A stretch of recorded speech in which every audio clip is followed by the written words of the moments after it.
Campbell. I'm a practicing CPA, and I work with individuals and small businesses to help them pay the least amount of taxes possible while keeping them out of jail.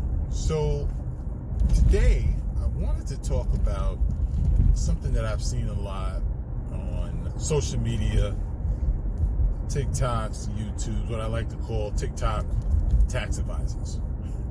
And what tends to happen is my clients see this stuff, and then they come in and start asking me these questions, particularly about the whole 6,000 pound SUV write-off, where I see folks on these social platforms and they'll say, oh, just make sure it's over 6,000 pounds, so just go and get yourself a G-Wagon, the Lambo truck, you know, all the luxurious stuff. And you can just write off the whole thing when you get it, and you can take it and offset all of your income.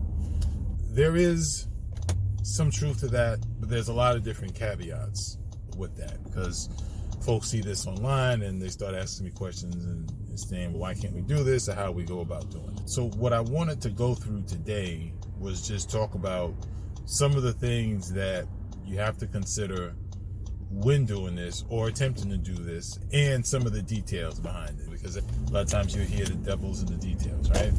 So I wanted to go through some of the details about what's really required for you to get this write-off, and some of the other back-end things that you don't hear about when you go to do this write-off. So there is truth that if you go ahead and have a vehicle over 6,000 pounds, that you are able to write off 100%. Now, I'm doing this video in 2023, so as of today, that has dropped to 80%. So as of the end of 22, the law allowed you to do up to 100. It's now drops to 80%, and I think in a few years, I don't know if it's next year or the year after, it drops to 60, then 40. But nonetheless, as of today, you can get up to 80%. So that's still the deduction. Here's the thing though. The percentage that you're able to deduct has to be proportionate to the business use. So when you started hearing, oh, we'll just write off 100% of the car or the truck or the vehicle, that is only applicable if the vehicle is used 100% for business. And 9 times out of 10, when you're talking about getting these vehicles, you're not using it 100% for business. So let's just keep it a buck, you know, to yourself. You're not using it 100% for business.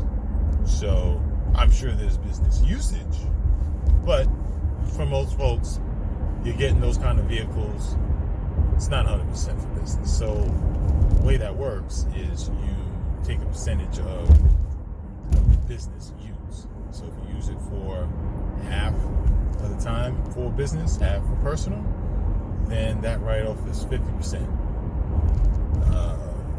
It's 50% of your business use, or in this case now, it's 80% of the business use if you used it for half. So for example, let's just say you go get the G-Wagon, it's $150, and you use it half of the time, business, half personal.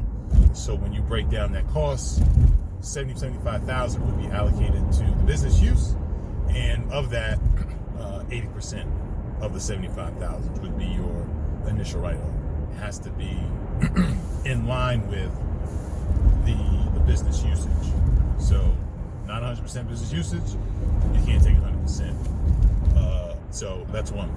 Two, and if you take these large deductions, depending upon the proportion of your revenue and your income, you may be raising your hand for an audit. If you're clearing $30,000, $40,000 a year in your business and you decide to take a $150,000 car and go for a write-off for such a vehicle, you're probably raising your hand, volunteering for an audit. With that said though, for the business usage to hold up, especially if you're trying to go for 100%, one of the things that the auditors would look for is to make sure that the vehicle is in the business's name, not your name, but the business name.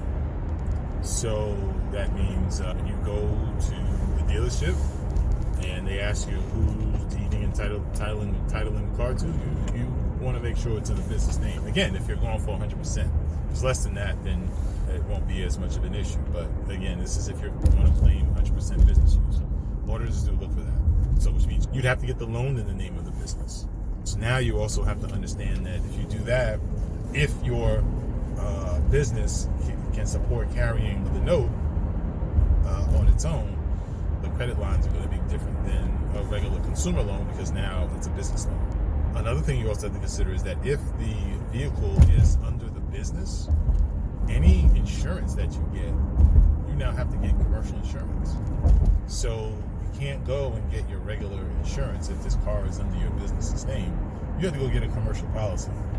And understand that can be very expensive in comparison to what a regular insurance policy would cost. Now, it would be a business expense, and that's great. It would be deductible.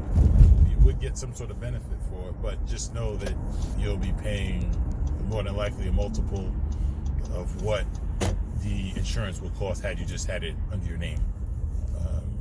And the last thing, and I think the biggest thing that a lot of folks miss is that there's something called depreciation recapture. And with that, because you do have a business asset and you take this write-off or deduction, the deduction is called the depreciation deduction. So what happens is that when you go and you sell or get rid of that asset or that car, so let's say you get the car and then let's say 2 years later you go and you trade it in. If you do the 100% write-off or the 80%, and let's say that your $75,000 car on the books is now $20,000, right? And you took a $50,000 deduction on the vehicle. When you go to get rid of that car, it's something called depreciation recapture, where you have to pay taxes on the difference between that $25,000 and whatever you get rid of the car for, at least in proportion to your business use. But if we use the same example as 100%, so let's say that using the 100% example, you have a $150,000 car, you write it down to zero. 2 years later, you get rid of it for say 100.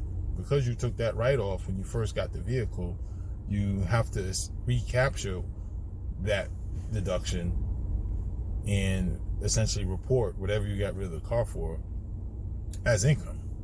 So unless you're in a situation where you're looking to get the car and drive it into the ground and the car is essentially worthless when you get rid of it, then that's something that you wouldn't have to worry about. But let's be honest with ourselves.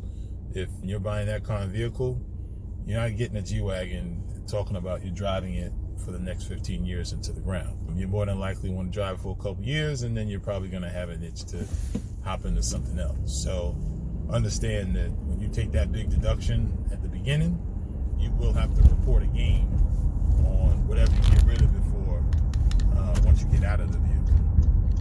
So you're not necessarily 100% free and clear when you take that initial deduction. You got to look at it as you're kicking the can down the road, so to speak. So those are things you got to consider when thinking of taking this deduction. Usually what I advise my clients when they talk about looking to get a luxury vehicle, I tell them to go use a lease. You don't have to worry about the 6,000 pound requirement. We usually write off a portion of actual lease payments, right? And obviously it's a lot cheaper to get into. And again, if you're getting those type of vehicles, you're not looking to run it into the ground. You want it for a couple of years, and then you want to look to get the new toy. Go get the lease. You figure out what the business usage of the vehicle is, and just you write off a portion of that lease. You still get to use the car.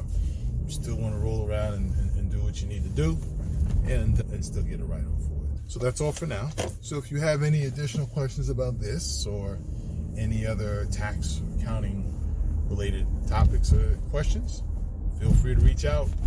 Would love to help. All right, see you on the next one.